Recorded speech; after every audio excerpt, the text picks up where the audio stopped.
Welcome to Unplugged Podcast, where Jesus is at the center of every conversation. Join us as we explore the teachings of Christ and the impact on mental health, spirituality, and everyday life. Discover how faith in Jesus can help provide hope, healing, and purpose in a world full of challenges. Subscribe now on YouTube and your favorite podcast platforms to stay connected to the Unplugged community. Unplug from the world and plug into Jesus.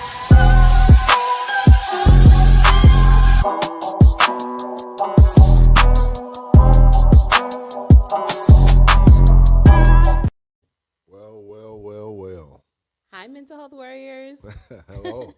Welcome to Unplugged Podcast, where we critically discuss the intersectionality between mental health, Christianity, and politics. I'm Jasmine Garrett, mental health enthusiast. And I'm Dr. Kelly. And thank you in advance for your time. Absolutely. So today, we are continuing our prior conversation that we had on this platform in regard to reparations. Which is, by nature, unfortunately controversial. It is. And I hate that. It is. Because why? Because you're the one that wants the reparations? No, but reparations is so common. Is it? It is. You know everybody got reparations? Everybody got Jewish people got reparations. You're talking about in the United Hawaiian States? people got, yes. Well, no the Jewish people got reparations from the country that did facilitated the atrocities toward them. Okay. But I mean, if you want to talk about the U.S., we paid reparations to the Hawaiians. We paid reparations to the Japanese. We even paid reparations to the white slave owners that gave us up. Man. So for I didn't know that. Yes, there were reparations paid because of slavery, but it was to our slave owners for giving us up. Now, I do know that, I don't know if it was the Japanese or the Chinese, it was somebody when they was dealing with the railroads, they put them in internment camps. They put them in camps. Yeah, it was the Japanese. It was after Pearl Harbor. They got some. They got reparations. Absolutely, their lives were destroyed. We put them in camps. It's crazy. Wow. It was insane. And then, of course, we paid reparations to the Native Americans. Yep. To this day, they're still benefiting from their reparations packages. They go to college for free. They have their own autonomy for law on their casinos but more so their autonomy for law on their land. Right. They don't answer to any other government. They make their own government. Right. They're sovereign. Mm-hmm. So it's a beautiful thing to have the acknowledgement from the institutions that harmed you or your ancestors to say, hey, we were wrong. Let's do what we can to fix it. And I don't know why there's such exclusion for our people.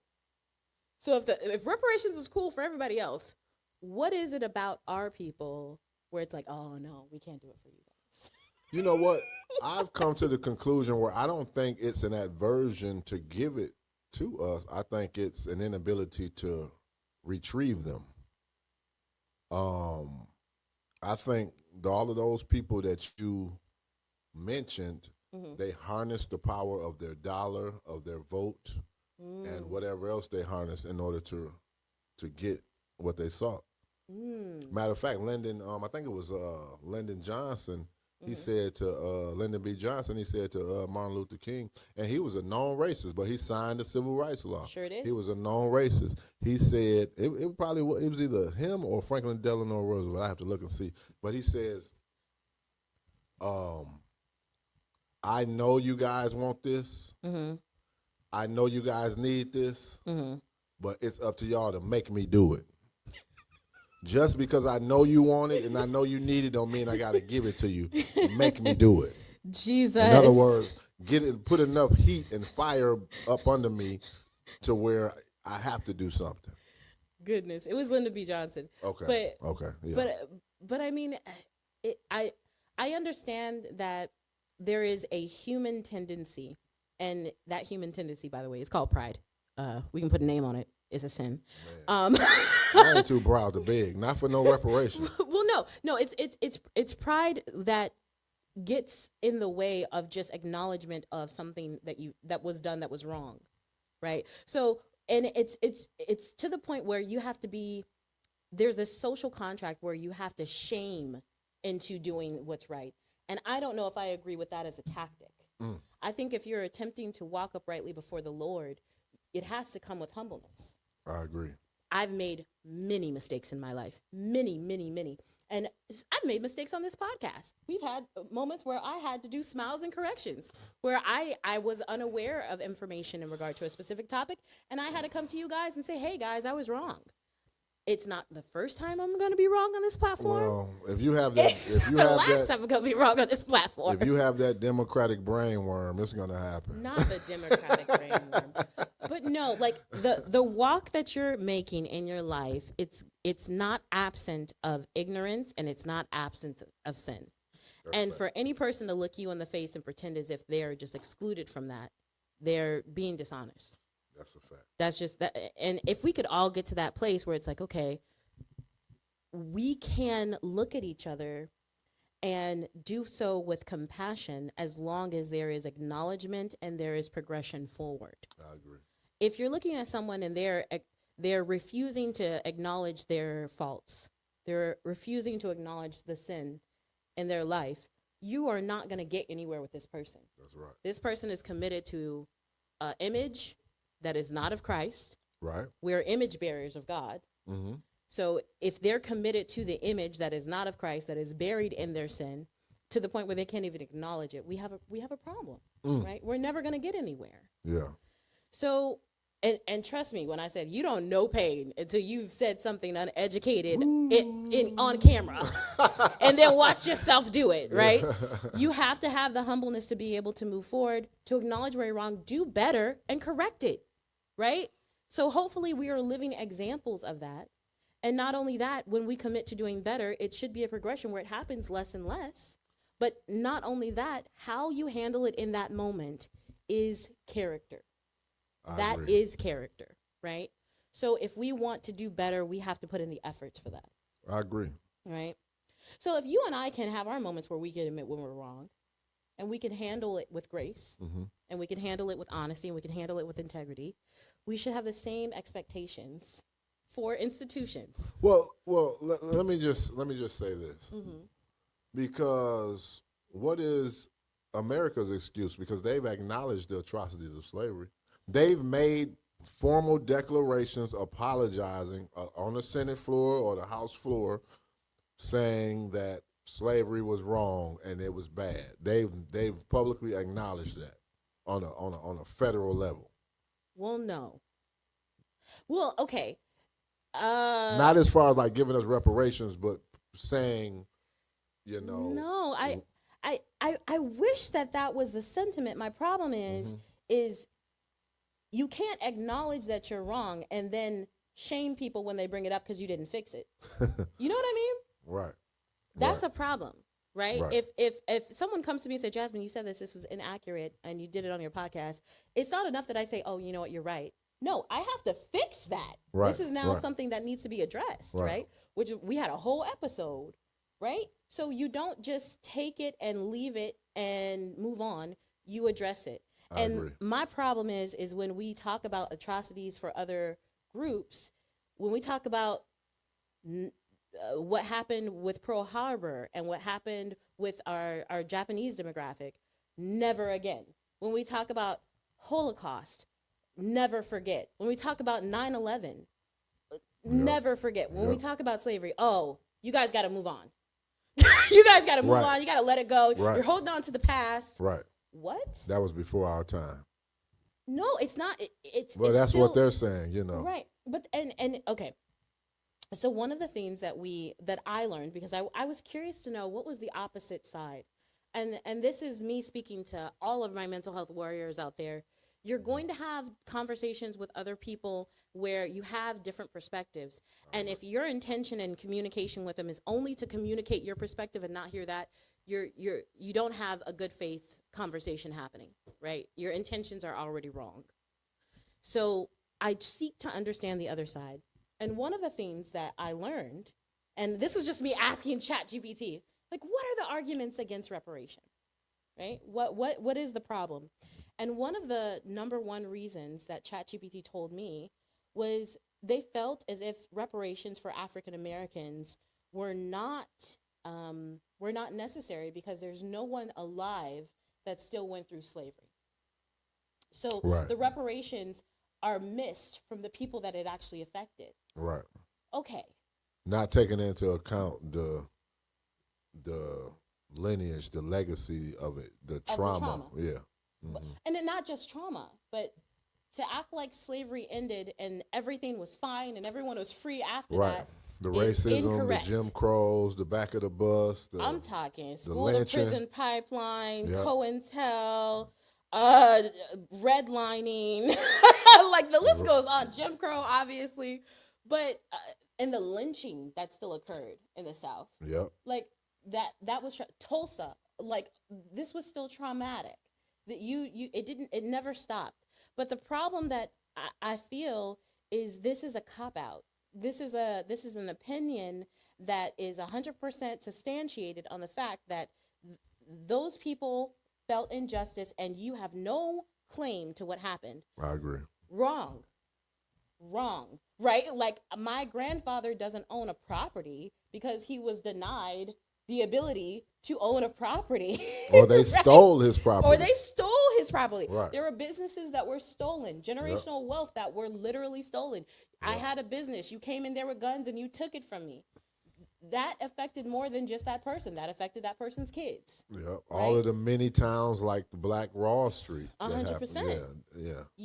The experience for other races where if you passed away if someone passed away, there was a life insurance policy that paid out, right? You didn't have to worry about the cost affiliated just to pay respects to your loved ones. You couldn't get a life insurance policy in the 1960s if you were Black. You couldn't invest. You couldn't go and get lending to invest. Yep. So all unless of those you was going to a Black insurer. Yep. All of those opportunities have reverberating effects. And we have to take accountability for that, right? And that's not to say everyone living today is a terrible person. That has nothing to do with it. The character of the people that are living today have nothing to do with the fact that there's a debt that still has to be paid by institutions. So to take this as a personal attack or to take this and frame it as if it's a race problem, it's a debt problem. Right. It's just a debt problem. And we can color that any way you want to, but it's a problem that has to be addressed financially, right? It's on the ledger and it's growing interest. Oh, yeah. And until it's compensated for, we're still going to have these types of conversations. And until we're able to have these conversations where there's progress, you don't get to use the pull yourself up by the bootstraps analogy. That's not how this works, because the white slave owners could have pulled themselves up by their bootstraps. Okay, every other race could have pulled themselves up by their bootstrap, but that's not what we're doing. And if we want to talk about the objection of, well, it happened to your ancestors, not to you, that is a mindset that's only used with my people. Why? Because if I was born Native American, it's not that person that was born in 1992. Everybody that's got a certain percentage of their blood gonna get a check. Qualifies to be able to go to colleges and have the cost taken care of. They qualify to live on their own land, on their reservations. They qualify to own casinos. So it's not about limiting it to the people that the atrocities happened to. It's about fixing the reverberating effects that happened throughout the entire race because a genocide was attempted. And for the Native Americans, unfortunately, they were relatively successful. But we don't take the time to really dissect these objections to see the hypocrisies inside of them. And we got to point that out. We do, because it's unfair and it doesn't allow the conversations to move forward for solutions to be thought of, right? And Pastor, I know for you, when you are preaching the love of Christ, you don't differentiate with race, right? No.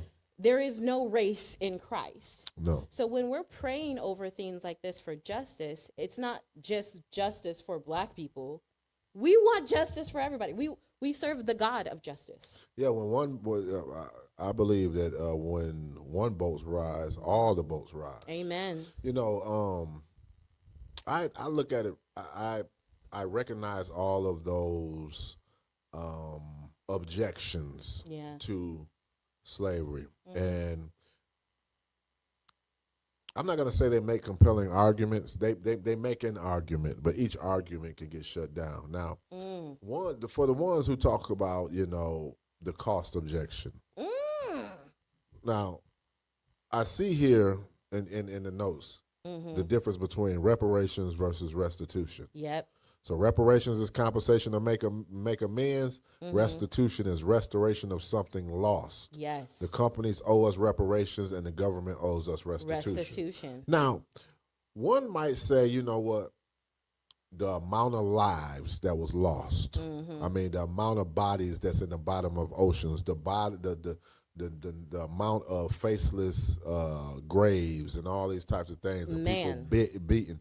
There's a book, I might have quoted it before, PTSD, Post-Traumatic Slavery Disorder by Dr. Jeffrey Goodyear. It's an excellent read, and it talks about how the trauma actually is in the DNA of those who was descended from slaves, how we have a predisposition to certain types of trauma, and certain things impact us as a race that other races that have not been through what we've been through have. But I think, and some of my brothers and sisters, and it's good, just like every black person is a different shade of color, we got different variations of our color. I wanna say what I think. I think that it could be a combination of things.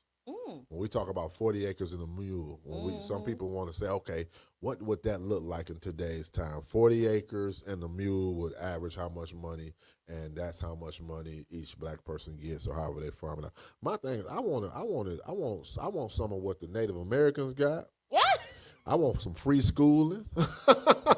I want some free health care. You know what I'm saying? I want us to have our own land, you know what I'm saying, where we can have our own stuff, like with those places that was bombed, like Black Wall Street. We need to have those types of things. Vegas has its own place where, prostitution and all different types of stuff is legal. Why can't we have, certain parts of the country that's not exclusive to black folks, but just like we got black owned, it's where people who go there and are black and build businesses, they get extra amounts of support. I think we should get small business kickbacks. I think we should, you might not be able to get us 40 acres in a mule, but maybe we don't have down payments on homes that we want to buy. Maybe we get some type of relief or subsidies to help with that. I just want our people to get on a level playing field. Exactly. And I think if we can incorporate all of those things, I think that maybe we might have something to work with. But you got some people like, man, look, I buy my own insurance to get my own health care. Just give me the money. And I'm like, no, I want us to be solidified. I want my people, because you got some families who ain't good with money. And they might get that 40 acres and blow it. And that's not our problem. Oh. That is not our problem. All right. So no, let's be very clear. We are looking for restitution and reparations to have the same opportunity to be as smart as anyone else or as stupid as anybody else. Right. That's what it is. We're not asking for anyone to own the decision making of another person, whether that be good decision making or bad decision making. There's still individuality inside of this. We just wanted a chance for equal opportunity. So those opportunities were not afforded to my people. So we need to rectify that. That's it. And if once received that opportunity is not something that you take and you make something out of it, there's nothing else to be said. There's nothing to say that you didn't have a fair chance. You did. If you messed up that chance, that's your own. You own that, right? But we can't say that there's a grave moral issue of neglect. We can't say that there was a problem based off of the country that you were born into taking care of its citizens to make sure everyone had a shot. That would no longer be the case. Once you pay reparations, the moral slate is clean for us to say everyone in this country is on equal playing field. Everyone had a chance, and what they did with it was on them. right? But you can't say that if it's historically true that you did systematically attempt to hurt, kill, and block the rise of a particular group of people. I think this country has some predisposition, or just like black folks got the trauma from our ancestors that were slaves in our DNA. I think the people who stole this country, I think they have some predisposition against us, somehow, some way. Because when you start listing off all of those other segments of our population who has gotten restitution and reparations, and we left out, and it's this large a version to what we asking for, it's got to be something intrinsic. It's got to be something in the soul of this country that says, you know what, everybody but them. And then the way they portray us on the media, how they make us so sensational and animalistic, like it almost gives an excuse to why they should, you know what, we're going to do a test, or we're going to do a study on what it looks like, but it never goes past the study. Well, I have come to a place in my walk with God where I don't entertain conversations where I am debating my value as a human being. That's Bars. Period. That's never going to happen. If I can't sit down and have a conversation with you and be viewed as an equal, we have a problem that I refuse to fix. That's something I got to pray for you about, and that's something that only God can fix. But these conversations are not, or even the notion of reparations are not being held in good faith conversation. They're not, otherwise we would have had progress by now. What we have are a large population of people that are in high places within our government and within corporations, where this conversation would never make it to the table, and if it did, it is completely scrapped with disdain, right? Because you're not being viewed as a person that has an equal right to opportunity. You're being viewed as a beggar. You're being viewed as someone as less than. And a beggar can't be a chooser. You're gonna take what I give you. That's a fact. And not only are you gonna take what I give you, I don't want to hear you complain about it. Right? And you're gonna love it. You're gonna love it, right? you're just gonna love it. That's just what it is.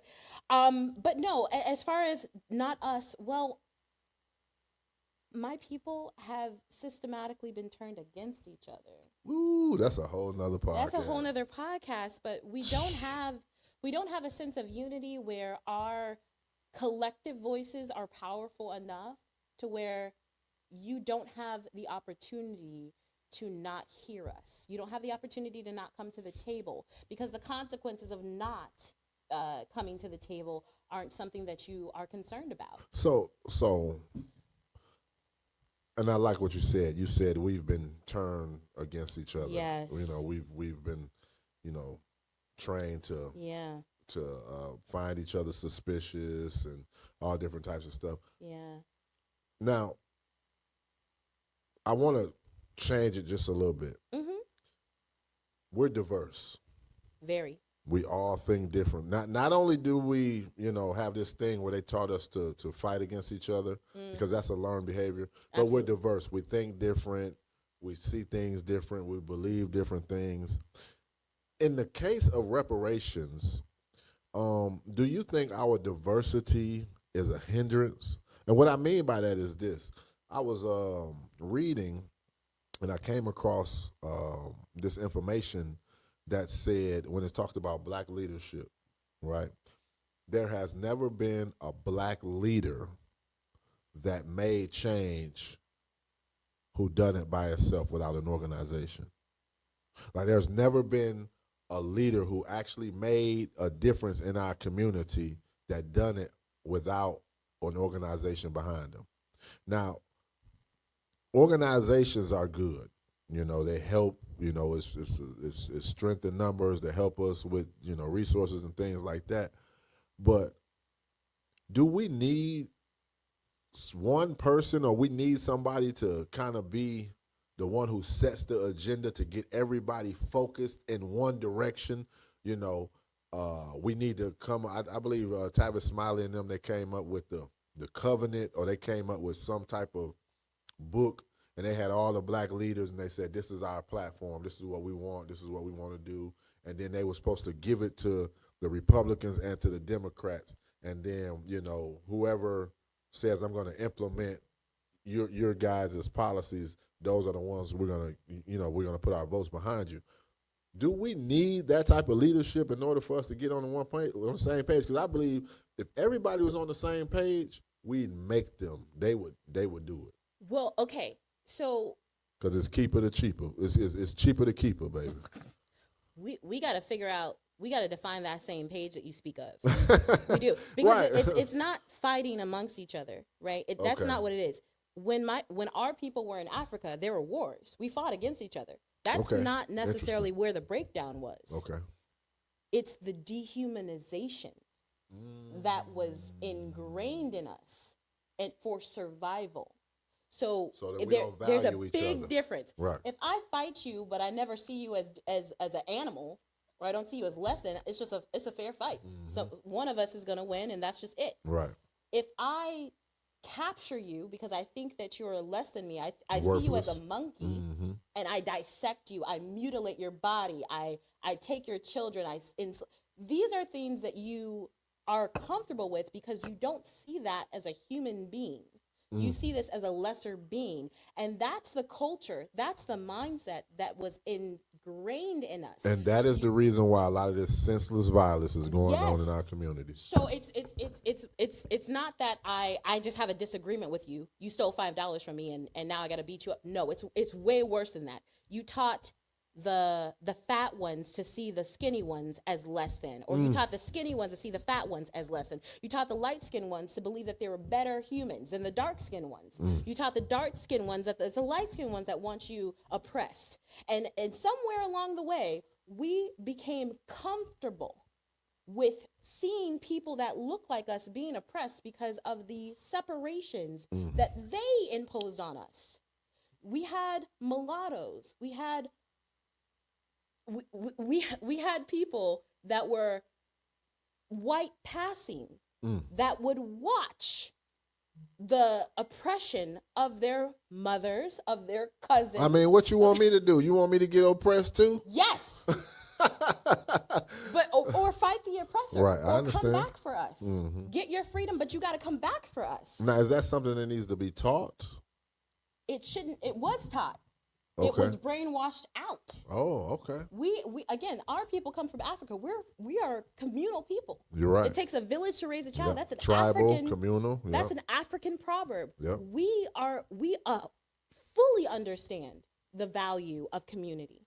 We fully understand the value of unity. That is a principle that comes from our people. But we can't agree on what a reparation looks like, because a reparation to me is different than a reparation to you. It's not about the difference. It's about the conversation and us stripping what separated us. Disagreement is not the beginning, middle, or end.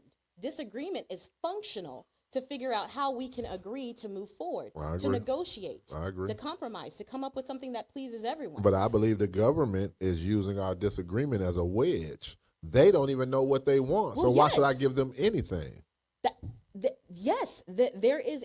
There is absolutely monetization of our separation to where we have the rich athletes, the rich rappers telling us that we're broke, we're poor, we're pathetic, we're not worth anything. I'm over here having dinner with this white supremacist. Sorry for you, ha ha he he, while you're taking our money for your wealth. So it's deeper than, that's not a disagreement. A disagreement can be worked through. I can't work through you internalizing white supremacy. There's nothing I can work through. There's no negotiation there. I agree. So this isn't a disagreement, and I need everybody to hear me. When you're looking at these rappers tell you that you're broke, you're pathetic, you're useless. They broke too, baby. Trust me. Ain't nobody buying them records. Everybody podcasting now. All of your favorite rappers, they podcasting now. When you're seeing trying to these, get ad dollars. when you're seeing these black politicians that are telling you pull yourself up from your bootstraps, it's not my fault that you're not successful, blah, blah, blah. When you're hearing that, that is not a disagreement. That is internalized white supremacy. They have been brainwashed to believe that you are a problem. They're rich. They're living their best life. The problem on earth is you. My God. Right? And if they only had a looking glass to see back into their own history, to see what happened to their ancestors, they would understand you were selected. But there's such things as house niggas. But that's a fact. That's a fact. You were selected. That's a fact. You're not. You got HNs and YNs all day long. All day long. And their favorite thing to do is to take one of our own and make them our oppressor. Ooh. Because do you have an can't example? hate me. You have an example of that? I ain't trying to get you in trouble. I'm just saying, I want to. Let's remember what you said. You don't want to just say things. I'm trying not to point targets at people. Okay, I'm trying. Well, maybe we can go viral. He's joking. That is not the point of this podcast. You right. He's absolutely joking.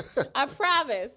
But what I will say without saying any names. Okay, you ain't gonna say no names. What I will say without saying any names. We can read between the lines. There are whole societies that have caste systems, and I'm talking about you, Louisiana. Ooh, Louisiana got a caste system? They did historically. Oh, okay. Yeah, I know what you're talking about. You know where that brown paper bag test came from? Oh, yeah. You wouldn't pass, baby, and you stay in Texas.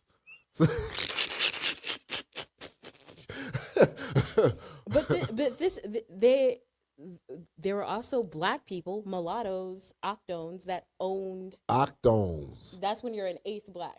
Wow. Because one drop makes you black, which is the most ridiculous thing. That word, that's a cold word. I'm a wordsmith, and I like that. He said octones.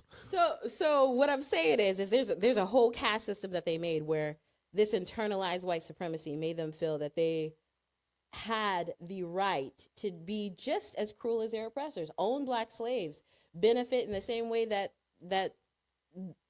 the people that were oppressing them as well, but they didn't get it, were able to do.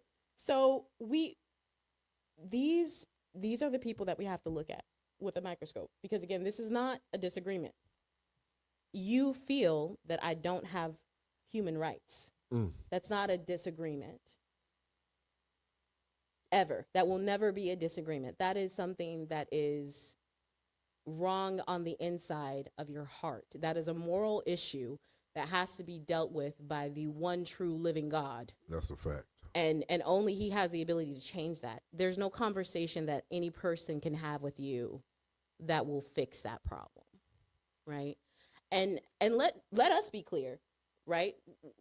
In unison in state, we're not going to have that level of affliction over here. We don't have that particular problem. We each are human and we have our mistakes, but we don't have an affinity to look at other human beings and say that they are worth less, that they don't deserve human rights, right? That's an issue of the heart that you got to investigate. Why are you comfortable with that? And in fact, the way I believe, the one who has the least should have more rights than the one who has the most.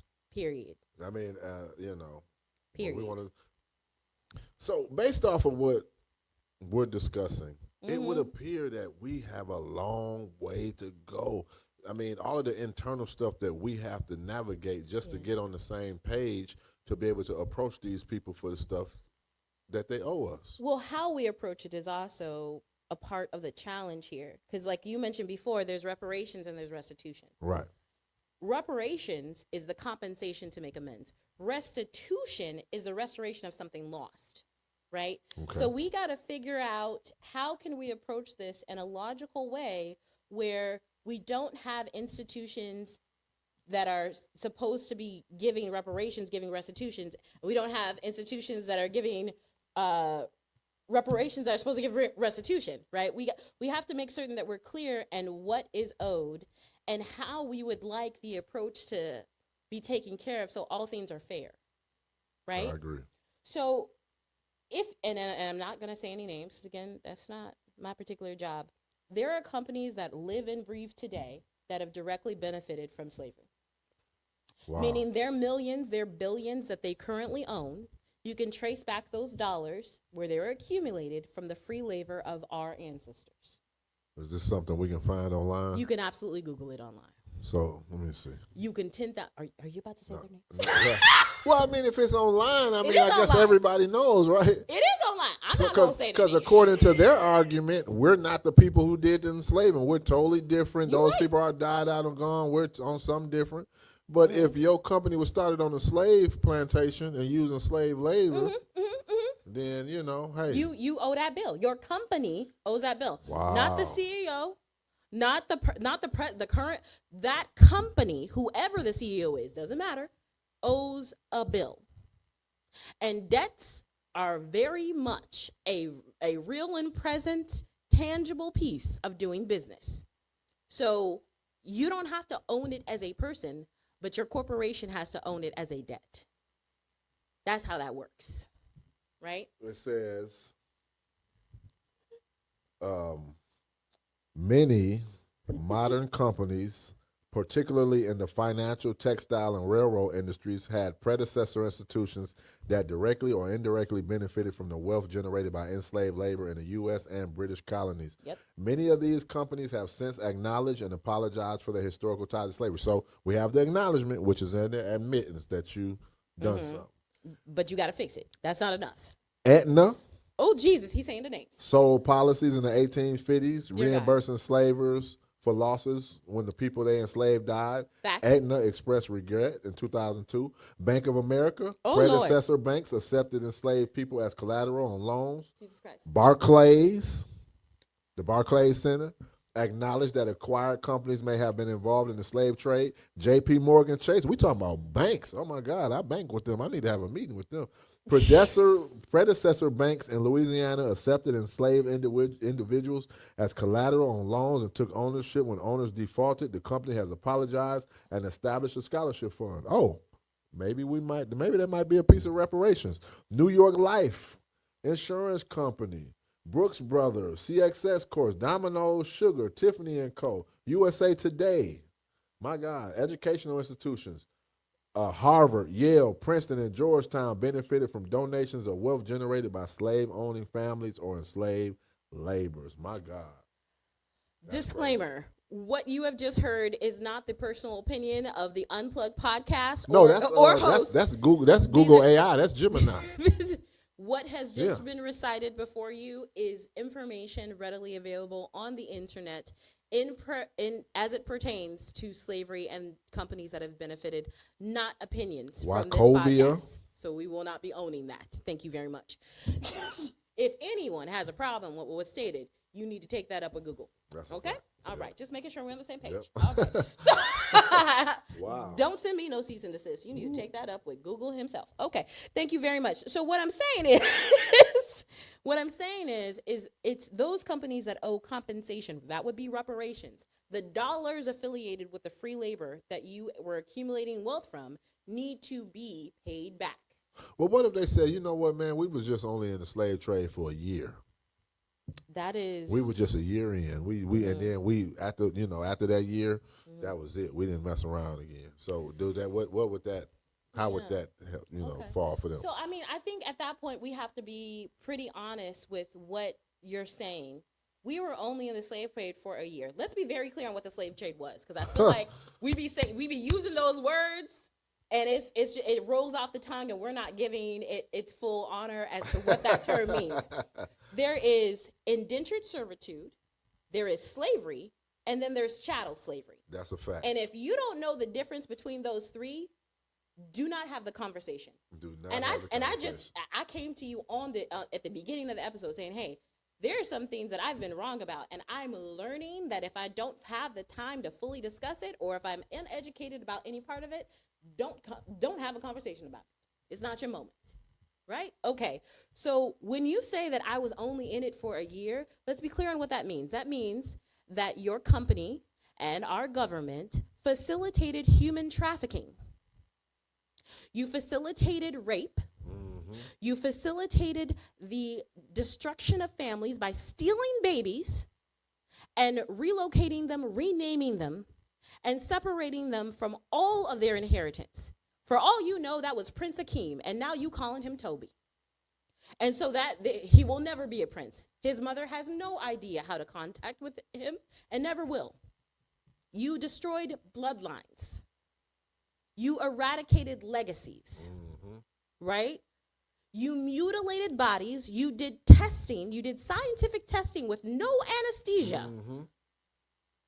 Okay, so you don't get to say, oh, I only did it for a year. No. This is not indentured servitude where you're working to pay off a debt and you're still considered a human. You dehumanized a people. You literally treated them as chattel. You put chains around their neck. You hobbled them when they tried to run. If you don't know what hobbling is, let me be clear.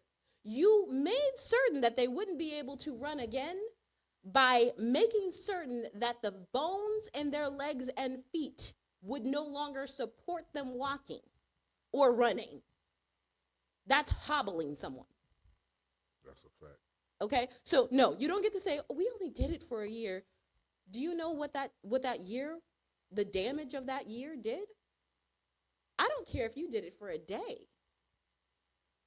The level of destruction and the reverberation of it is atrocious on all accounts.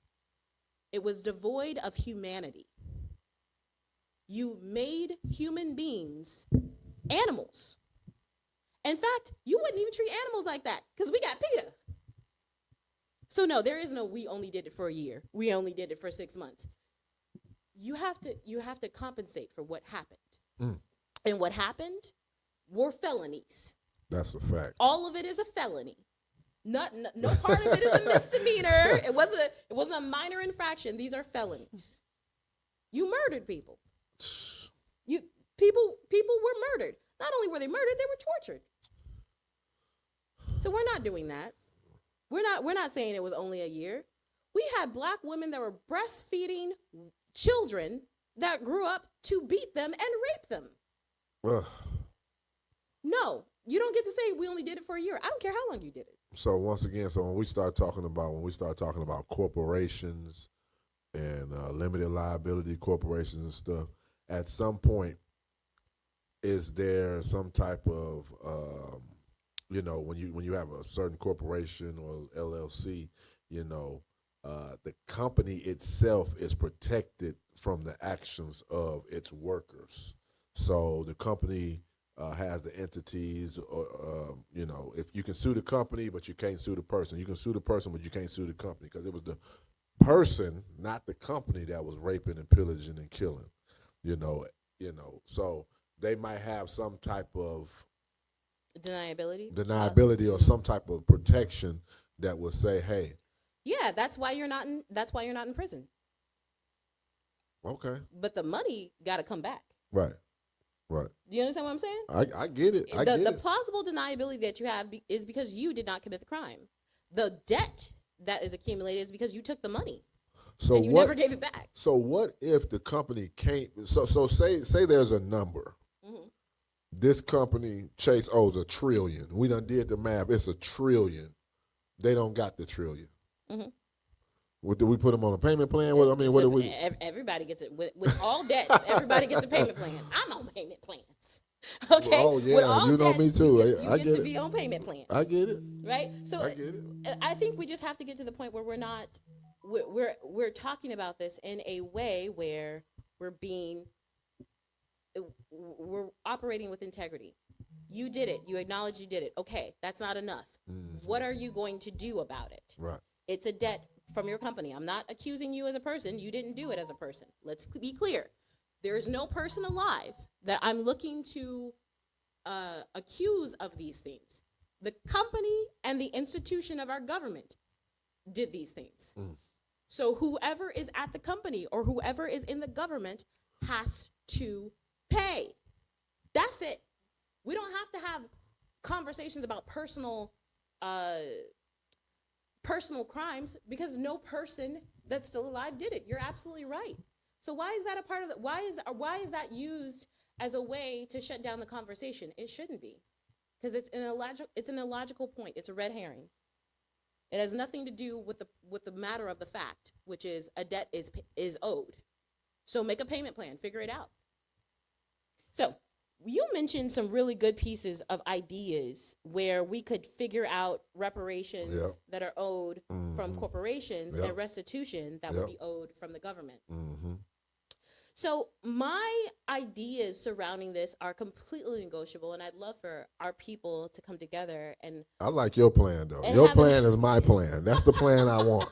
Well, I'd love for it to be a conversation, and it shouldn't just be a conversation amongst our people, but it should be a negotiation with the entities that owe. Right? We gotta come to the table and figure it out.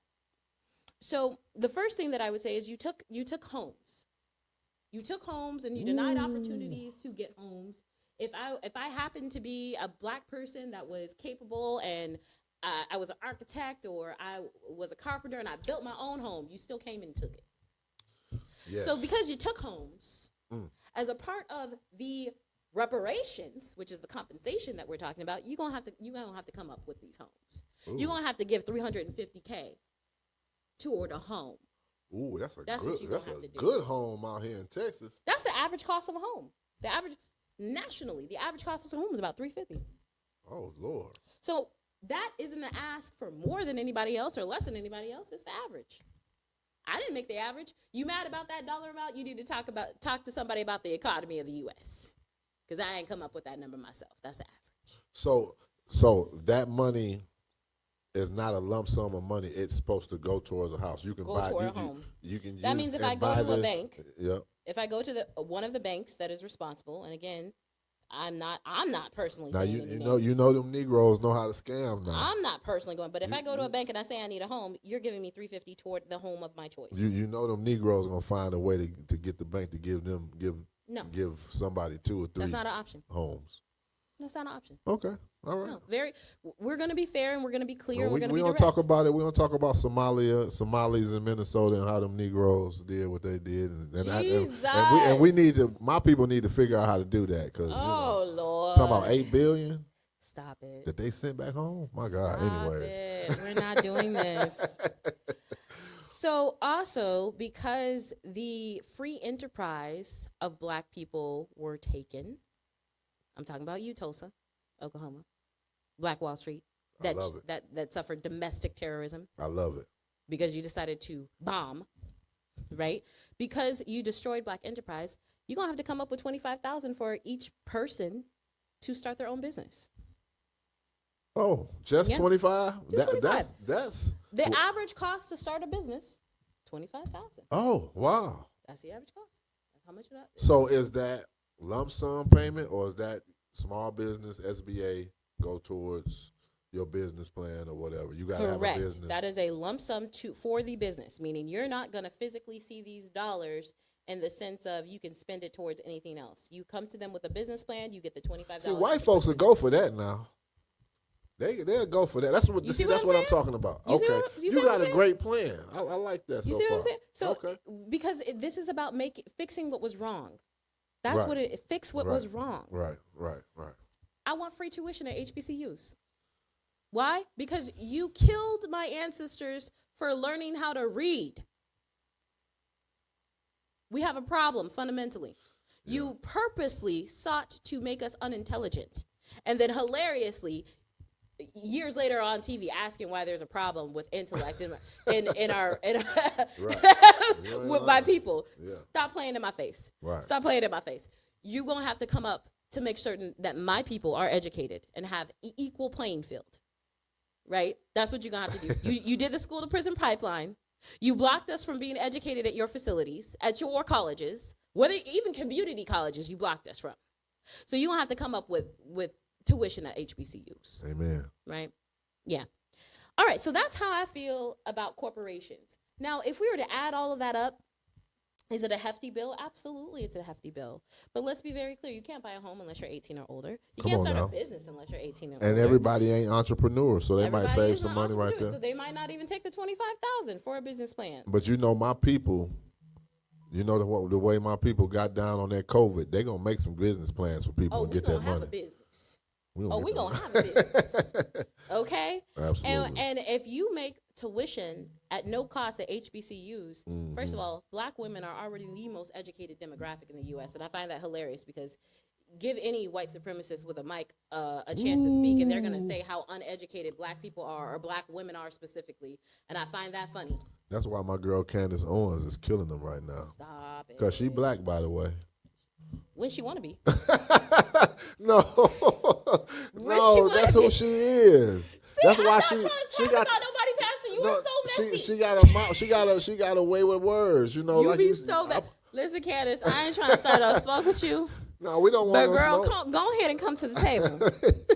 Go ahead and come to the front of class. She's not afraid to debate. She will go into those murky it's not waters. about being afraid to. It's about making certain that you don't buy into the idea that you sell out your people. No, what my point is, when you were saying black women have a voice. Yeah. And so my point was, no matter what side of the spectrum of the aisle they on, Yeah. black women are educated. formidable. Yes, we are educated. You are formidable opponents. Yeah. I like y'all on my team. I don't want to go against y'all. That's the fact.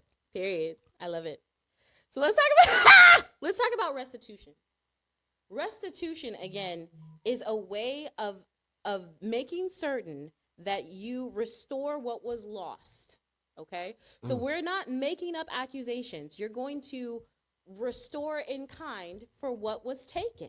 Wow. That's it. No more, no less.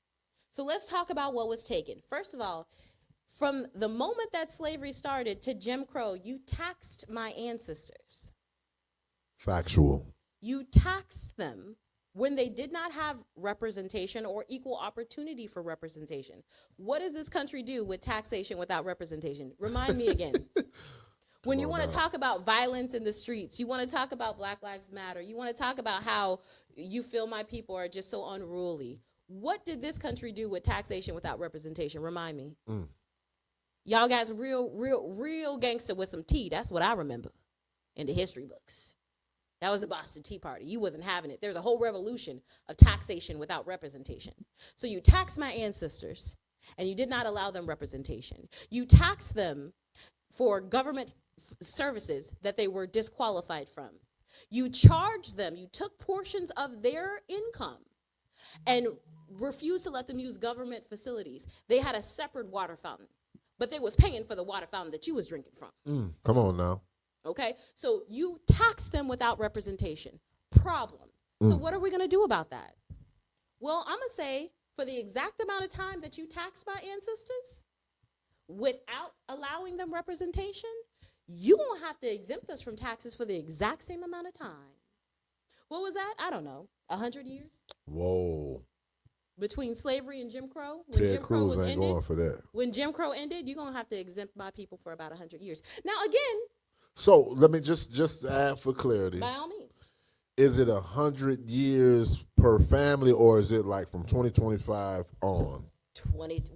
Whenever it's enacted. Well, whenever it's enacted to 100 years. Let's be hypothetical. Let's say 2026. 100 years from 2020, then you can start taxing my people. Wow. I need that. How about that? And again, we're not asking for exemption forever like other people have. We're asking for the exact amount of time that you stole from us. Listen, and blocked us. The great prophet Dave Chappelle said, should have never gave none of you niggas money. Because that's exactly what's going to happen. If we don't get taxation for 100 years on top of all of the other corporate things that you said, we gonna be, our people gonna be okay. Yeah, we got a nice little. We're gonna be on an even footing. Yeah, almost. It's still more to go. We're gonna talk about because there's a couple more ideas I have, right? Yep. So because you specifically, systematically ripped apart African American families, meaning these two people were married when you captured them, and you took the wife and put her on one plantation, and you sold the husband to another, you broke the holy sacrament of marriage intentionally, here's what you're going to have to do. For every African American that marries another African American, you're going to have to come up 5K. Yeah, you're going to have to support black families now. Yeah, wow. That's what you're going to have to do. Yeah. A rebate of $5K. A rebate of $5K, which means I paid you $5,000 in taxes already. You're going to give it back because I got married. Thank you very much. Whoa. You're going to support black families. Wow. You're going to support them being together because you systematically attempted to tear us down. Yeah. Yeah, that's crazy, right? And no, I'm not talking about a child tax. No. I'm not talking about a credit because I had a baby. You're not going to just support me because I had a baby. You're going to support the institution of marriage amongst African Americans because you systematically attempted to break it down. Wow. That's what you're going to do. Tax rebate of $5K for African Americans who marry other African Americans. Yes. Wow. So what if I love, my little porcelain queen? You know what I'm saying? What if I'm black? That's none of my business, but by all means, I support you. But you systematically broke apart African people's marriage. I know, but what if I like a little mayonnaise on my sandwich? Eat your mayonnaise. You okay. I can't get the tax rebate because I'm black. It's got to be. Because the attack was on African marriages. You systematically broke up African marriages. And then you raped the women and you raped the men separately. So this was an attack on African marriages. So you're going to have to rebate African marriages. So it's an incentive on marriage. So correct. Once again, because my people be getting that money, man. Yeah. You know what I'm saying? Is it a one-time? What if me and you got married? You're African American, I'm African American. We get the rebate, and then we get divorced, and I marry another African American woman. Is that every time? It's a one time. Okay, I'm just trying, because we be trying to figure it out. Because it's to fix what was lost. Right. What was lost was the holy sacrament of marriage amongst African Americans. Okay. And we can see the reverberating process of that now. You want to ask why aren't there fathers in the home? Why are there so many single black because mothers? The news is reporting that it's not fathers in the home. I mean, I have data Elon that shows Musk has so many kids. He's not in the home with all of his kids either, but we don't hear that as a headline. And that's intentional. We're gonna leave that alone. We're gonna leave that alone. He's breeding. He's not even like trying to make families. He's breeding with who he wants to breed with. Let's incentivize. Let's fix what was lost. Let's incentivize African American families. Wow. Period. Okay, so I also need, as a part of fixing what's lost or providing for what was lost, all of those men and women that you took off to prison for crimes that are now legal, I'm gonna need you to let them go. State and federally. Yes, I'm gonna need you to let them go. Yeah, and let's be very clear. There's laws that they made up just to be able to enslave black people again, like loitering. That wasn't a thing. That was a thing because too many black people hanging around was seen as a threat. So now loitering is legal. Right. Being homeless wasn't necessarily illegal at one point in time. But no, you know what? You don't have a home? Did you just leave the plantation because we freed you? Yeah, I'm sorry. It's illegal to not have a home. Well, I don't have any money. I've been a slave for years. We're going to have to take you to prison and you're going to have to be a slave again. That's what they did. Let's be clear. So you're going to have to come up off them people that you just decided to put in prison and turn into slaves again. So those laws that have been decriminalized both state and federally, they didn't retroactively. No, it's not retroactive. Okay. If you were smoking weed and you got caught by a police officer and you were put in prison for such a thing because of how much weed you had or whatever the case may be, and now the state law says that weed is legal, you're still in prison. Yeah, I know some guys that happen to. Meanwhile, a person of a different race can have a whole dispensary, living their best life. Because they did it. So no, we're not doing this. We're not doing this. If it's legal now and they were detained on those same charges, you're going to have to let it go. For nonviolent crimes. Let me be very clear, because at some point in this country... Well, I don't see where people are going to be decriminalizing violent crimes, but, no, maybe... No, because at some point in this country, it wasn't illegal to beat your wife. Oh, I wasn't living during those times. Wow. So we're not going to... for nonviolent crimes only, if it's decriminalized, you need to be let go. Okay, all right. Now, also, I'm going to need DNA testing. I'm going to need DNA testing for violent crimes. That's not my baby. That is not my baby. No. Not I mean for violent crimes. So for all of those people that were detained with a lack of physical evidence for the time period that they were charged, I'm going to need you to overturn those cases for DNA testing. Yeah, that's what I need. A lot of death penalty cases. Because unfortunately, we had things like Central Park 5. Yep. Where it was just accusations. There was no DNA evidence. Yep. And then when it comes out years later that these are innocent black men that were just troved off to prison for felonies, I'm gonna need you to knock it off. But what about crimes that there is no DNA? So it's circumstantial evidence or whatever, but there is no DNA. That's unfortunate. We don't have a way of fixing that. But unfortunately, what we do have a way of fixing is for all of these crime scenes where they did collect evidence. Mm-hmm. But because the law, unfortunately, at that time wasn't executed without prejudice, especially for people that look like you and I, they weren't always tested. Right. We have an unprecedented amount of rape kits that were never tested. Yep. And I'm gonna need all that DNA testing to take place. Yep. No matter if it's inconclusive or not. Retest. Yep. And test. Again, why are these rape kits not being tested? Same reason the Epstein files ain't been released.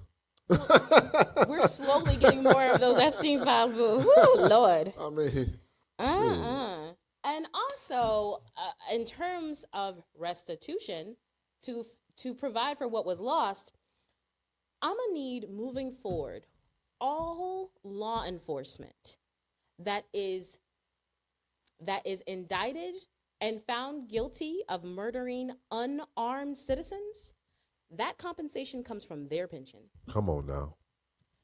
Their pension. Now, this administration, I know for sure, and I'm not sure about other administrations, but they're working tirelessly to try to help or to protect, officers or first responders who might get caught up in situations like Officer Chauvin and them, where they were in the middle of doing their job and it went left or whatever happened and somebody died or was severely injured or maimed or disabled.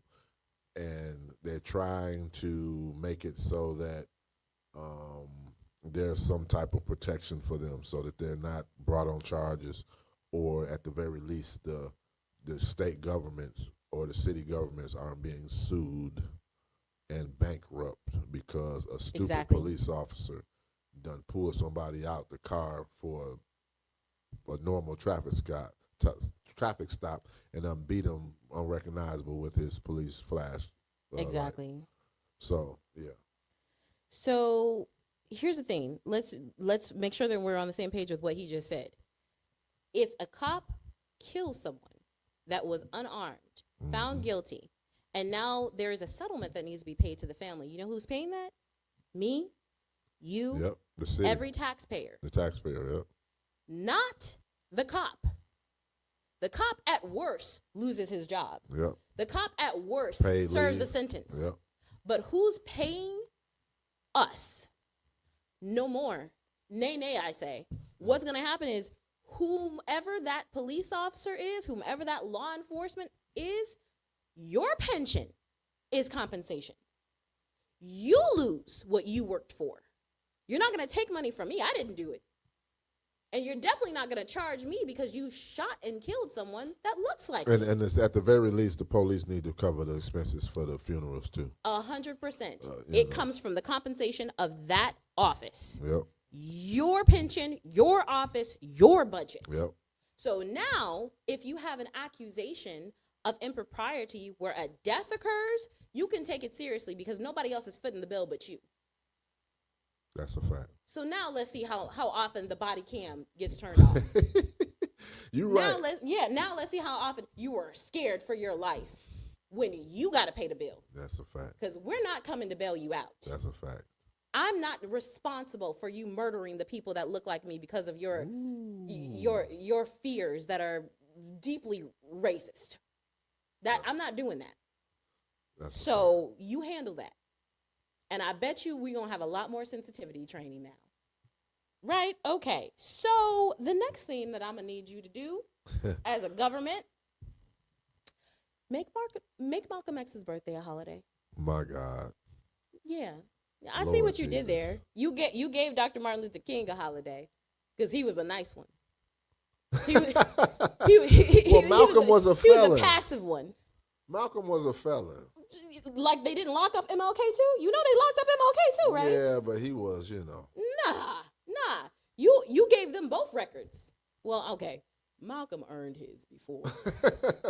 Right, that's what I'm saying. Malcolm earned his record. He was Detroit Red. He was Detroit Red. You right. He was Detroit Malcolm Red. But was that's not the peaceful point. protesting. They didn't know what to do with it. They made Malcolm.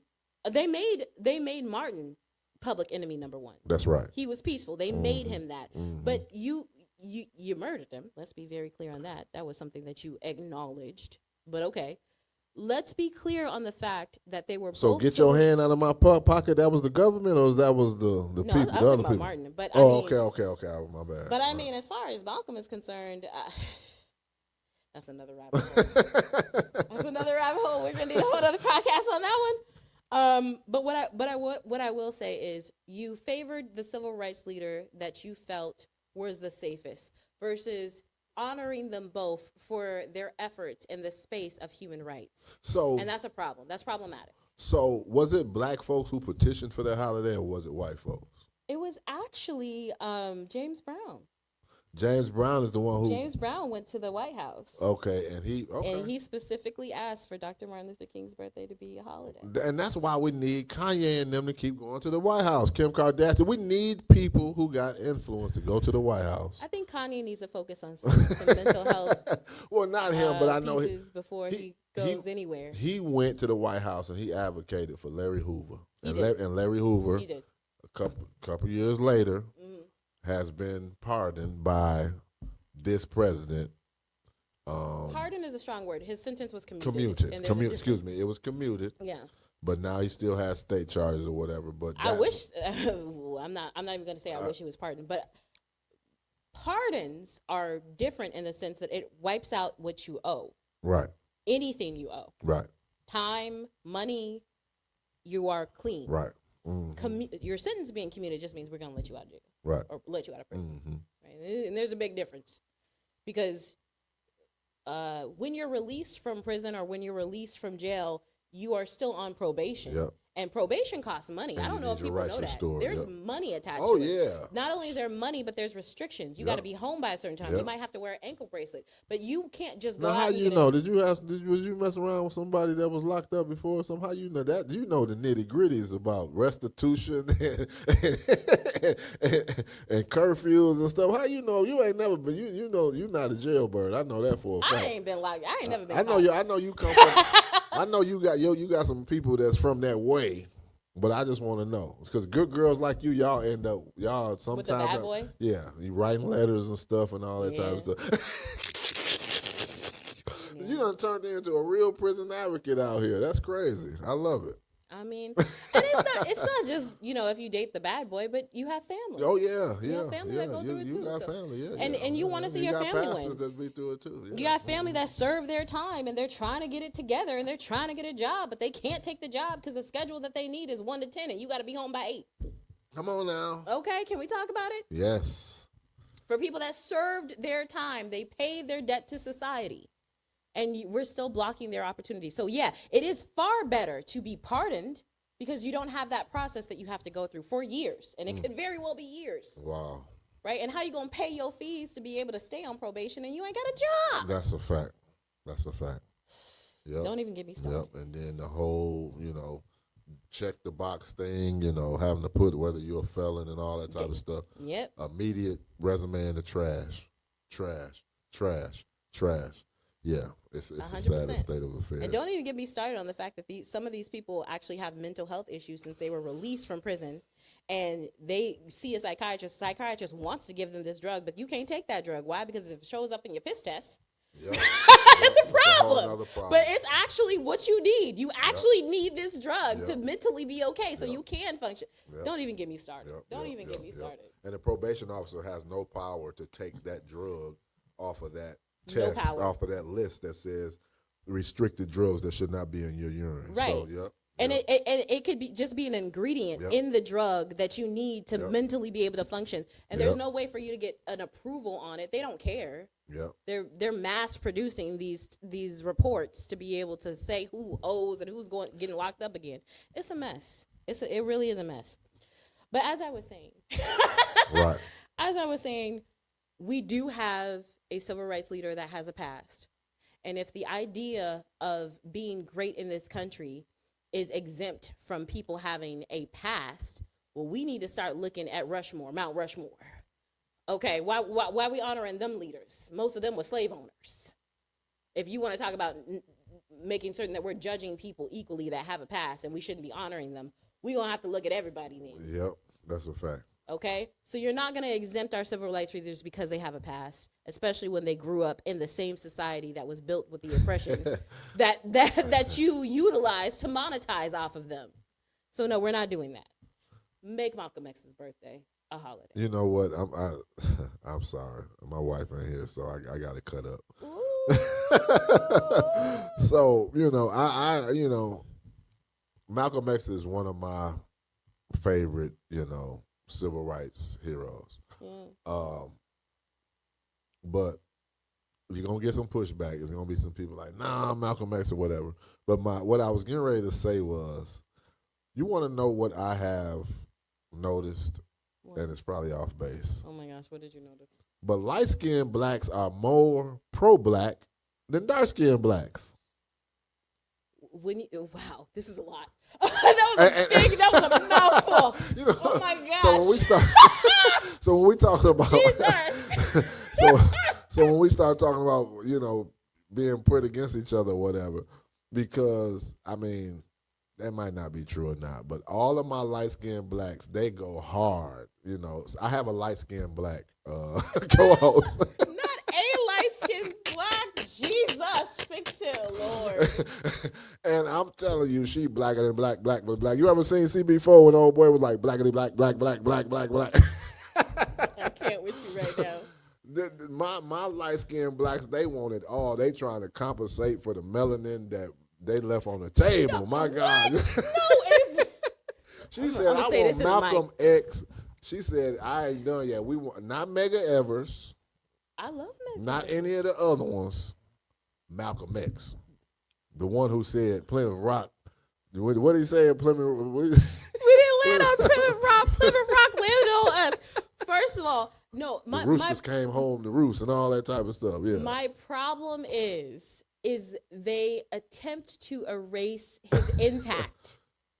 They're comfortable with Dr. Martin Luther King, and so you started. Was he spewing hate? Was at the time he was very radical, and at the time what he was saying probably need to be said. Mm-hmm. But wasn't he calling them out their names and white devils and this and that and blah blah blah, and they need the same stuff that happened to us to happen to them? And I agree. Hold on. I don't agree. Let's be clear. No. I mean, an eye for an eye, tooth for tooth back then, but we didn't have the power or the infrastructure to fight back. But if you firebomb my house with my kids, then guess what? I think you need to see what that feel like too. We didn't have the means to fight back, but I like what some of the stuff he was saying at the time. Okay. Here's even at the end of Martin Luther King's life, he said, not necessarily that he regretted the peaceful, nonviolent movement, but he felt like, I think I'm going to get the quote where he said he felt like he led his people into the destruction by not having them fight back. So that's first of all, there's a lot to respond to.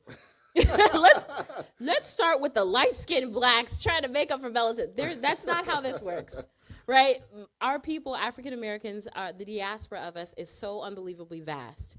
We come black as night and albino, okay, and everywhere in between. We are an extraordinarily diverse race. And there's love all throughout. What I will say is that there has been, again, a systematic brainwashing that occurred within our race where there were attempts to build supremacy off of skin color. And so for the people that bought into it, shame on you. If you light skinned and you're out here thinking that you're better than somebody that looks darker than you need to seek help immediately. And we're happy to give you a recommendation for a therapist. But that is not the truth of the matter. We are all one family. And I mean one family, not just black people, but we are one family as a human race. So there is no such thing as being superior because you look a certain way. Those are standards that were built with evil intentions of separation. So let's not do that.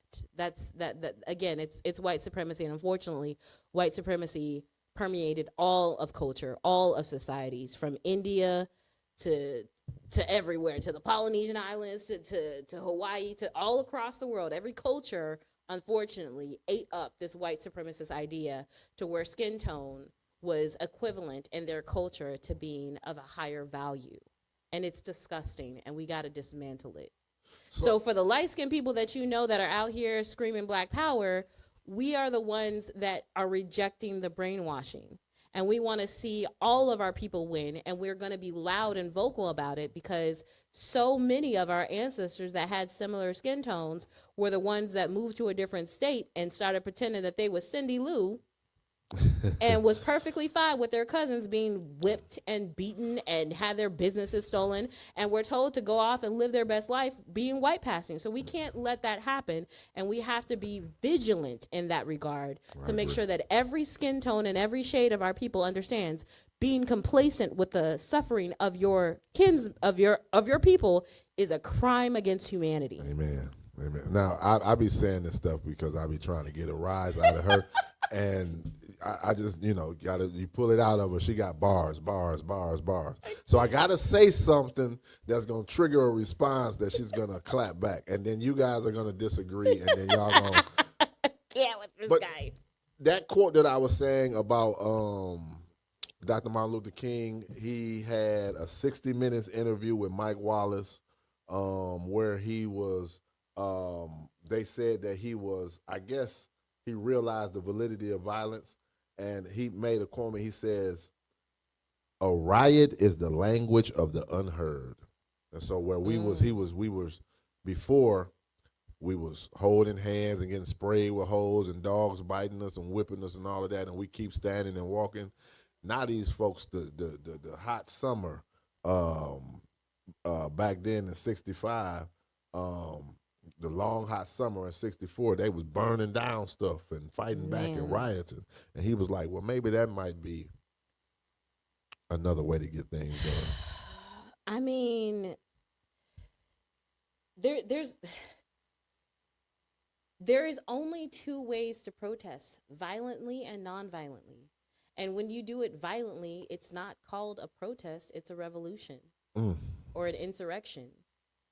So what we're looking to do is not overthrow the government that we were born into. We're looking for an internal change for our government to see all peoples as equal and provide the benefits and services to all its citizens as it was supposed to do. And I'm not going to say designed to do, because it actually was not designed to do that. It was actually designed as a institution that very much favored oppression of certain individuals. So how does an internal change come about externally? I mean, from an external source. Yeah, we have to appeal to the morality of it. Because we're on the outside trying to get our government and these institutions to have an internal reckoning. Yeah. So how do you have an external,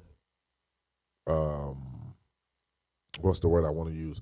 An external catalyst that would trigger an internal response. Like, so our external is, we want reparations, all these picketing and all these different things we're doing, coming up with policies or whatever we're doing. Yeah. How do we get them to acquiesce to what we're doing? I believe it has to happen on the inside, but the thing is we don't have enough people on the inside to make that change. Well, anytime that you're seeking rapid change, rapid and immediate and impactful change, you have to address it both in the spiritual and in the physical. Ooh. And that's how you accomplish it. If you accomplish it one way or the other, it's going to take longer. That's the truth of the matter. we address this spiritually because we do have this moniker being utilized, this word being thrown around of Christian that is being used improperly. If you're a Christian, you cannot deny helping widows and the orphaned and the poor and the sick and those locked up. That is anti-scripture, which is anti-Christian. Yep. That's not following the teachings of Christ, right? Right. Okay. So we have to appeal to the moral nature of those that claim Christianity. We have to be able to point out the hypocrisy. And it's not about shaming individuals. It's about shaming the mindset. All of you that think this way are problems to the faith. Not to me specifically, but to the faith. So collectively, there has to be a reckoning within the faith to be able to say, this mindset is unchristian, therefore we cannot contribute to it. We cannot utilize it, whether it be in matters of our personal lives or whether it be in matters of government or any type of institution. Facts. So we have to appeal there, and we have to do so in prayer, and we have to do so vigilantly with calling these types of behaviors out and propagating what it's supposed to look like. And if we don't do an internal reckoning, we won't be able to propagate what it's supposed to look like because we're not doing it ourselves. Amen. I have to be able to forgive others because I hope to be forgiven. I have to be able to honor the Lord with my finances because I pray that my financial needs are taken care of by the Lord. So it's an internal reckoning. It has to have an outward expression, and we have to be able to honestly walk before the Lord and have these conversations that aren't easy, that implicate ourselves daily, but it is a part of the journey of life. Amen. So that's the spiritual side. The physical side is we need to be able to gather in spaces, whether it be in person or digitally, on one accord to have these conversations of organization. Without organization, we're not going to be able to make any type of process. And that's my thing. It's so many of us. It's so many different organizations, and we all got different goals and different directions. Yeah. You got black folks who disagree with other black folks. And that's again, disagreement is not the beginning, middle, or end. Right. Disagreement is natural and healthy because it allows for the solution to be comprehensive. You disagree. Why? Oh, that's a point that I didn't consider in building the solution. Thank you for disagreeing with me. So the conversation is bigger and more inclusive. But we are so trained with our pride, and we have to fight against this sin. This sin, pride, is tricky and disgusting. It is the first thing that we were deceived by in the garden. It was pride. It was God's holding out on you. Wow. You're going to be like him. Do this and he's holding out. You don't have everything. What? Are you in a garden? You don't have to work for anything? You just chilling with God, living your best life? He's holding out on you. There's something else. There's more. There's more. And that's you deserve why he it. don't want you to touch that tree. That's why you'll be like him. You'll be a God yourself. Oh. Yeah, it's pride. It's pride in a disgusting, many different disguises. But it's pride. We have to be able to dismantle it. Someone disagreeing with you is not a threat. Someone disagreeing with you is an opportunity to have a deeper conversation and to consider things that you might not have before. Ooh. That's all it is. Man. Disagreement is not the end. The end is where you think people are not equal to you. That's the end. There is nothing that can push you past that place. I agree. Right? So, for your point that you mentioned, didn't Malcolm X say a whole bunch of racist things, blah, blah, blah? Yes, he did. Was he racist? Yes, he was. Did he admit it? Yes, he did. And unfortunately, we have a lot of other leaders that never admitted that they were racist, but he admitted it. And not only did he admit it, he continued his work internally on it and made that public. So anytime that you can look at a camera and talk into a mic and admit your faults as a leader, you're the guy that I need to be listening to. Yeah. It's the guy that looks you dead in your face and says, I've never done anything wrong. Trust me, that you need to be worried about. Joey B. Anyway. But no, he understood his failures, his flaws as a leader and as a person.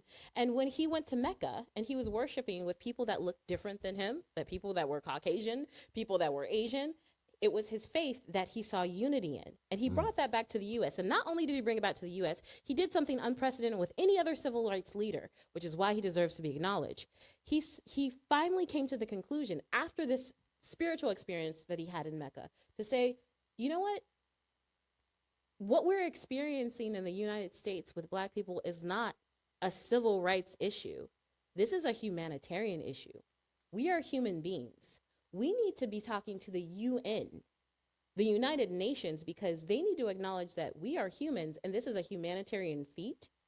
And we need to have international law supersede what we're seeing here in the US, because this is a crime against humanity. This isn't just a genocide. This isn't just a problem with a government. This is a crime against all of humanity that's taking place here. I agree. And because he did this, we did have the UN giving commentary on what was happening in the US, because it was a crime against humanity, because we are human beings. And this isn't just our problem. This is a problem with being human. So if you are a human being, you might want to take interest in this. You might want to make certain that your rights too are protected, because if this can happen to one group of people, you are just a person yourself, and it can happen to your group, whatever group you ascribe to. You better advocate. You know what? You should have went down that lawyer road, and it still ain't too late. I can't. No, I'm not doing it. I'm not going to do it. But again, if we were to just judge people off of being racist and say, oh, if you're racist, you can't be a leader, baby. Oh yeah. But well, we know that there's we have some holidays, presidents and all presidents. We got pull out some money from your wallet, and you're gonna see somebody that was a racist, that never admitted it and never did internal work. And was proudly died a racist. Exactly. We got some slave owners on that money, okay? Looking at them every day. All right? So let's be clear. I support the impact that Malcolm X had. I support that he made the conversation bigger than just about Black people, just about civil rights. He enlarged it to being about humans and humanity, and that's exactly the lens that we should be looking at these types of things. But ultimately, I think with this conversation, what we achieved is giving a fresh perspective on what it would look like to have an equal playing field for our people in spite of what happened to us, and what work would take for that to take place. And I think that's the conversations that should be happening. And I think that's the type of ideology that we should be supporting. How can we make certain that every human has an equal shot? We can't support the idea that everyone's going to have the same thing. Everyone is not going to have the same thing. Everyone's not going to utilize an opportunity the same way. You're not going to have the same result. And I know that that's another commentary that, we can't subsidize equity. I agree. You can't. Wow, You're right. You can't subsidize equity. You can't subsidize equity, but you can provide an equal opportunity. You can provide an equal opportunity. And in fact, it is your moral right to provide equal opportunity. That is a word. All right, that's it. That's all I have. Anything that you have left, Pastor? No. I was writing that in my notes. You can't subsidize equity. You cannot subsidize equity. You can't make sure everybody has a mansion. It's impossible. But you can make sure everybody has a chance to get a mansion. That's good. Well, I appreciate it. This was a great dialogue. Yeah. Wow. Good wow. times. Well, at least we can't be accused of being racist. No. But that's what happens when you have a light-skinned Black as cannot. as your podcast host. I love my chocolate people. Absolutely. Milk chocolate, dark chocolate. Yeah, you chocolate. Chocolatey chocolate. I know all the chocolate. Right. We got some white chocolates in there. Hey, Eminem. Right. Well, that's debatable. He just sounds like. But Don't anyways. Do he from the D. That's He from the D. He What's is, but D? we know who he is. What's that supposed to mean? They refer to him as the white boy in the D. Well, I mean, that's subjective. He He's gets objectively the respect and the fanfare for what he's done in the music industry. But as far as like having a hood pass, him going he can't walk where he wanted. He got to be tricking them. Still got to bring him to the hood. He still. So Eminem can't go where he wanted to do? No. Really? Nope, not like that. Y'all gonna hit up Eminem? Dang. No. He respected now. Now, if he come, if somebody bring him, it's good. But not if somebody bring him. oh yeah, if somebody bring him, That's not great. Yep. That's not where you want to be. I know. Dang. So well, good to know. You learn something new every day. But anyway, mental health warriors, please note, we love you so much. Absolutely. And we are working behind the scenes to do more than just have talks on this platform, but we're actually actively working in these streets to try and build a faith-based community to be responsive to all of the trials and tribulations that we know that you guys are going through. And we're doing so because we're operating in the Holy Spirit. And this man and his faith and his intellect is being put to good work in this space. So please know that we need your help. We need your support. We need your prayers. Absolutely. And we need you to know that here at the Unplugged podcast, you have a space to talk to us. That's a fact. So feel free to engage in the comment section, but even more so, pay attention to what we're doing in this community, because we are looking to engage with you in ways that benefit the entire community as a whole, yourself included. And that's where our heart and our intentionality is, in the mighty name of Jesus. Amen. With that being said, God bless you. Peace. See you in episode 3. Peace.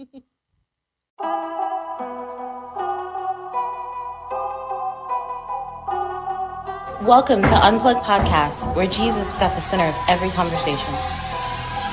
Join us as we explore the teachings of Christ and the impact of mental health, spirituality, and everyday life. Discover how faith in Jesus can help provide hope, healing, and purpose in a world full of challenges. Subscribe now on YouTube and your favorite podcast platforms to stay connected to the Unplugged community. Unplug from the world and plug into Jesus.